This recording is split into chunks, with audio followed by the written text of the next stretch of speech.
The Real Housewives of New York City recap, Kill Me Dead.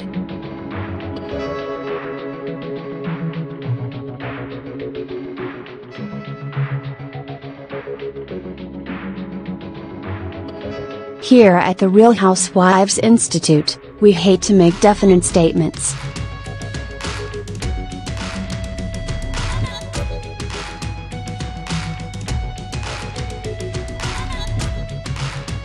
Just when we think someone is the worst of all time or an outfit is perhaps the best ever, the women find a way to surprise us, both good and bad.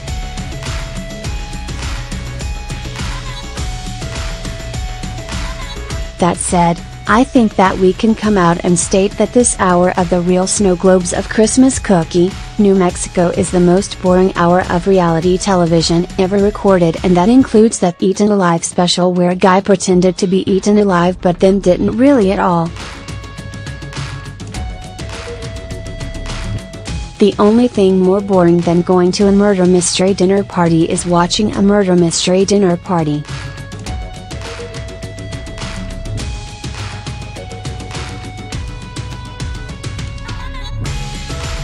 It's like hearing about someone else's dream or someone else's hangover.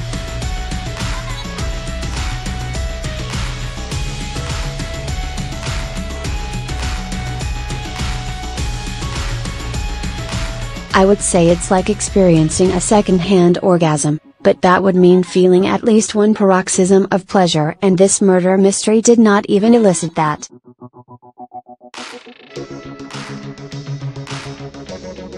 The whole thing is so stupid.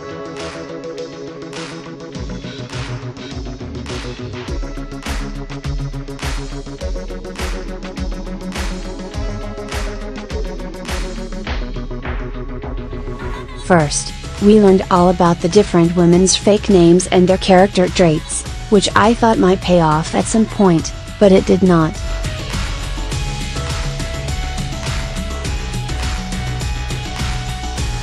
The only two people who even bother to come dressed in character are Sonia Tremont Morgan of the Texas Instrument Morgans, who shows up in a pair of librarian glasses and a calculator to play an accountant, and Countess Crackerjacks, who busts out a French accent to play the feather duster from Beauty and the Beast. But you know she didn't have to dig deep for that accent.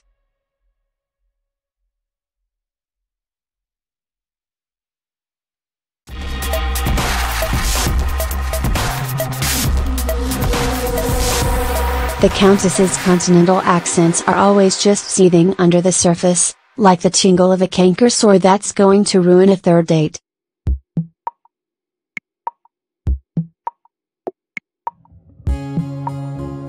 We are introduced to Freddie Feathersby, a supposedly rich dude who may or may not be murdered by the end of the night, and his assistant, Mr. I Can't Even Be Bothered, who is not as cute but just as young. There was a zillion% chance that Sonia would flirt with either or both of them, but she didn't even go out of her way to make it awkward, which is a total loss.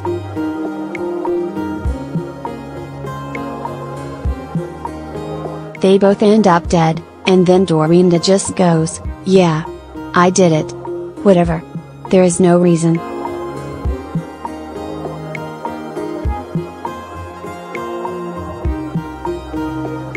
There is no evidence.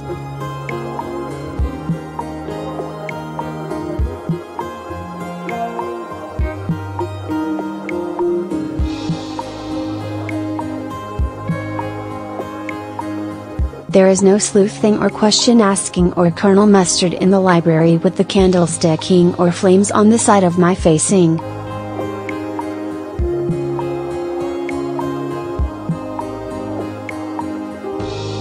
After all of that build-up, it just hints like a Viagra that never quite kicked in.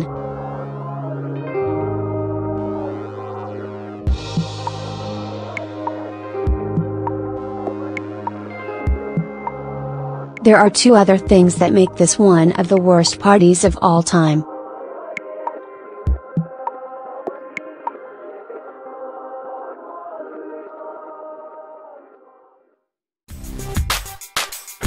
The first is that it is 1920s themed.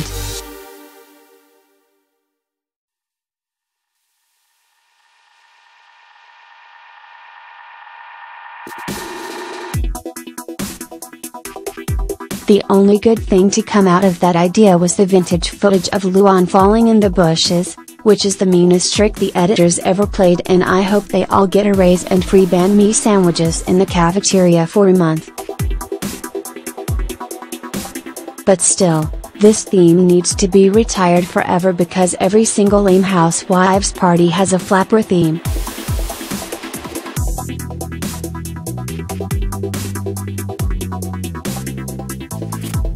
We could also throw in white parties, yes, even Kyle's, boat trips, and psychic visits on the banned list.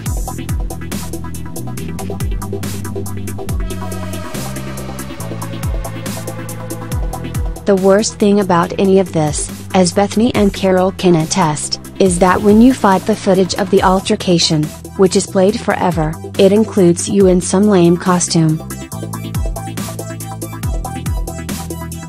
Just ask Victoria Denise Gunvalson.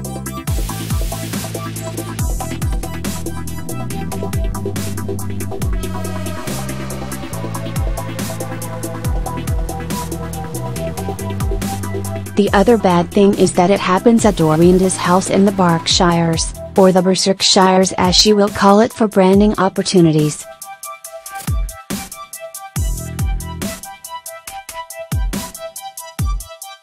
This is the 4th year the women have gone up to visit, and every year all hell breaks loose while they're on the trip. It never disappoints.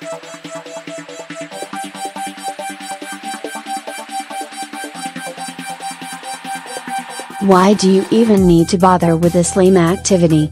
Just stick them all in a room with enough booze and Bethany will shout at everyone, Ramona will rip sconces off the walls, and Dorinda will throw everyone out of the house only to have them return 12 months later to do it all again. The only mystery should be why grown women would behave this way, not why some actor who goes to bar choked on a fritter in the living room.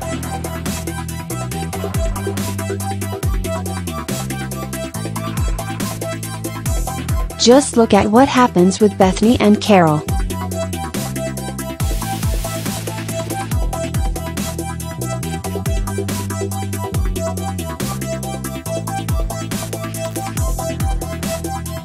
All it takes is Dorinda to have a little too much wine and ask the two of them if they are having tension, and it erupts into an intense, odd, and somewhat jarring altercation. Carol tells Bethany that she didn't think they had a problem, but she's hearing otherwise from Dorinda, who she had dinner with the night before.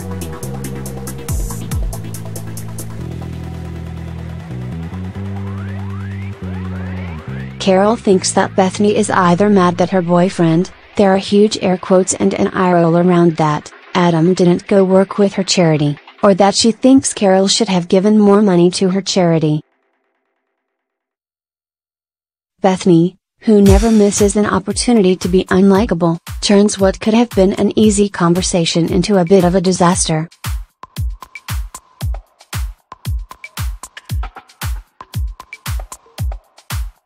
She could have simply explained what she said to Dorinda and expressed her feelings about it, like Bethany always will, and it would have passed.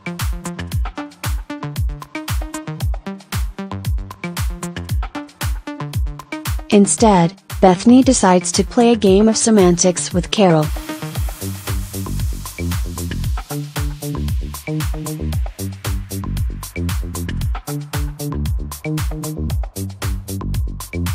She then yells at Carol for not having her facts straight about what happened between her and Adam.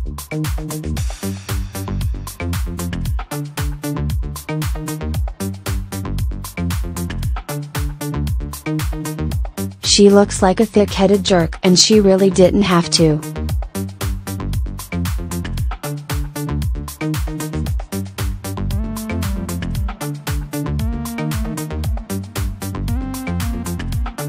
Carol is right when she says, you can't parse people's words like that. Whether Bethany called, emailed, or Facebook messengered Adam. The heart of this argument is that Bethany was talking about it to Dorinda instead of bringing it up with Carol. It also seems like Carol is sick of being Bethany's stooge, and now that she's on the receiving end of her ire, she isn't really liking it.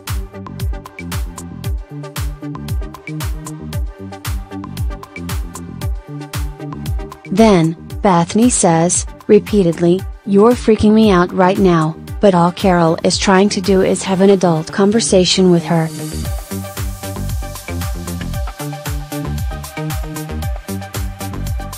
Listening to this was so incredibly frustrating, sort of like trying to take off a wet t-shirt.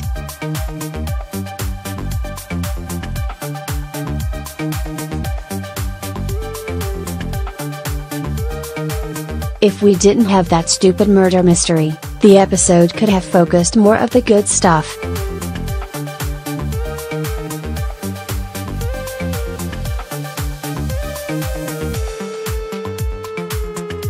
Honestly, I could have watched Ramona fondle snow globes for another 25 minutes.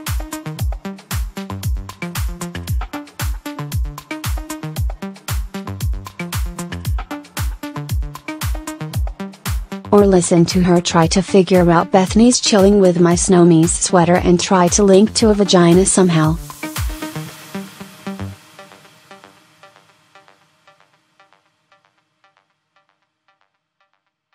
I could have sat and listened to Sonia's treatise about how if you sleep with two different guys within a 24-hour period, their sperm have a war inside your vagina because they are allergic to each other, but then after their squabble they get together and slut-shame the woman from within her own body. I would take that as a class for college credit.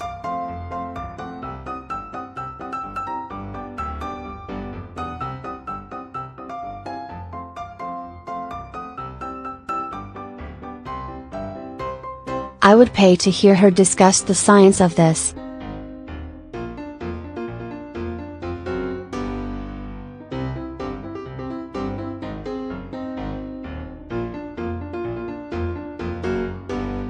We didn't need the murder, we didn't need the mystery.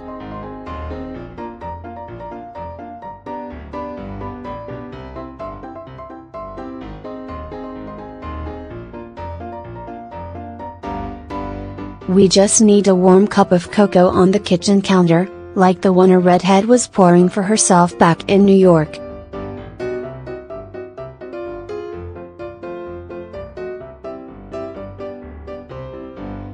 She knew what weekend it was.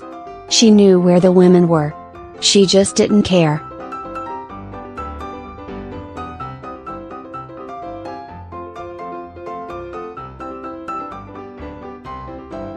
Jill Zarin just pulled out a second packet of Swiss Miss, with the dehydrated marshmallows, and made a second mug for someone special, someone whose smile could melt the snow and fluff up the marshmallows in her hot chocolate, even without the boiling water.